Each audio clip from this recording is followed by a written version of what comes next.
Wolfenstein 3D was probably the first game I ever played on a PC. It was the beginning of the school year 1992. And a friend of mine tells me he's got this amazing new game for the PC his dad bought him over the summer. We went to check it out after class. And boy, did it blow our minds. We played the crap out of that game for months. Until we got our hands on Doom, like a year after. I never played Wolfenstein again. Or any game of the franchise from then on. Until now. A few weeks ago I decided to create a gaming channel. This channel, coincidentally, Epic Games was offering Wolfenstein New Order for free. And I saw it as a sign.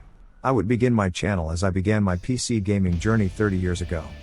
By killing a whole bunch of Nazis. Is there a better reason to begin something?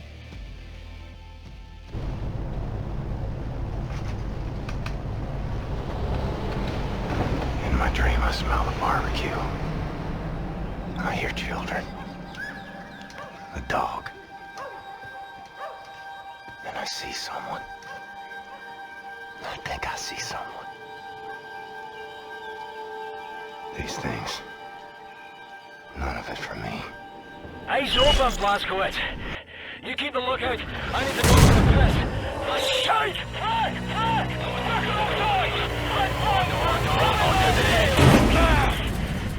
Wolfenstein New Order came out in 2014. So, 8 years after. Does it still hold? Did it age well? Is it still satisfying to play? Was it ever? Hello. I'm Ninja Dad. And here are 5 reasons you should play, or replay Wolfenstein New Order. 1. Design and graphic quality. 8 years after, the graphics still hold and look pretty recent. So if it's your first time running the game, you don't feel like you're playing an old title. They're obviously not AAA grade. But they're more than good enough to help you get fully immersed. Though you're not free to roam wherever you want and are pushed along linear levels, the world built around this corridors feels pretty solid and believable. For an alternative reality, I mean.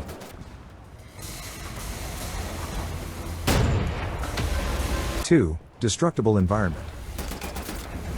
It's not like you can destroy everything or obliterate any surrounding structure. But you can really make a mess out of walls, pillars and crates during a heavy gunfight sequence. And nothing speeds up your heartbeat like watching the corner you took cover on being blown to pieces bit by bit. It's actually pretty unsettling. And fun. And speaking of fun. 3. Gameplay. There's nothing much I can say in this regard. Gameplay is fairly easy and very similar to every other first-person shooter out there. Ever so often you can stealth your way through almost an entire scenario. But the game design is more suited to the gunslinger type of player who likes to speed run gun blazing through any given level. And that leads us to my second favorite way of playing the game, dual wielding. There are not a lot of games that allows you to dual wield. And most of them don't feel very natural, or satisfying. New Order does it fairly well. You can dual wield almost any weapon. Apart from the laser and heavy guns. And that makes sense. I usually take a stealth and tactical approach to gaming. But sometimes, lurking in the shadows or taking your sweet time to avoid or take down an enemy gets a little bit boring. Sometimes, you just want to kick ass and chew some bubble gum. And I'm all out of bubble gum. It's not as good or satisfying as gun zerking with Salvador in Borderlands 2, nothing is. Guns! Glorious guns! But it's actually pretty fun. Especially if you want a change of pace. And, while on the subject, what's your favorite game that allows dual wielding? And I mean out of the box. Without any mods. Let me know in the comments below. 4. Story. We'll get you out of there. We'll go somewhere. I believe there are still places on this earth where people can go and live happy. I believe so too. Not for me and for you. Again, not top of the line storytelling. What's the score, Cat? Do or die, son.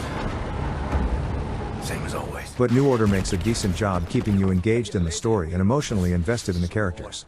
Being the ones you care about, being the ones you love. Captain Blazkowicz. Help me make a choice. Parallel to all the shooting, and looting, and stabbing. There's a romance. And a macho bromance. Don't fuck this up, you magnificent. And whatever is going on between these two. You got to fully experience the underdog tale of a resistance soldier who gets to stick the middle finger to establish power by crashing planes, crashing trains, crashing automobiles, crashing zeppelins and crashing spaceships. Yeah, spaceships. Because, you know, there's a secret Nazi base on the moon. Who are these guys anyway? Nazis from the moon. Yeah, Machinegames put a Nazi lunar base on our natural satellite. And in my next video I'll show you a stealth run I did on said base in my first playthrough of the game. 5. Killing Nazis. So yeah, what more is there to say? You get to kill Nazis. And mind you, these are not your typical generic fascist grunts. These guys are pure unadulterated, evil aged in oak barrels kind of fascist grunts. Easy to be tempted to sense compassion. We must learn that this is pointless instinct, not fit for the master race. The outrageous things you witness, the sadistic things these guys do, are the stuff of nightmares that would shock even Jigsaw. So, you don't feel any ounce of guilt when you stab, or shoot, or grind, or shred this guys to bits. Actually, you'll feel better about yourself. Is kind of the same feeling you got by giving a thumbs up on this video. But not quite as good as if you subscribe the channel. Just kidding. There's nothing as good as killing digital Nazis. Nevertheless, if you like and subscribe, that would really be a help for this starting channel. Overall, if you crank your suspension of disbelief up to 11, this is a good game and it's very fun to play.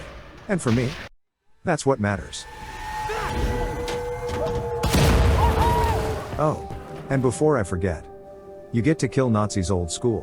When on the resistance base, search for the bed in the upper level, and take a nap to dream about that time you were trapped in Castle Wolfenstein in 1992. Hope to see you again. Be kind. Be safe. Take care.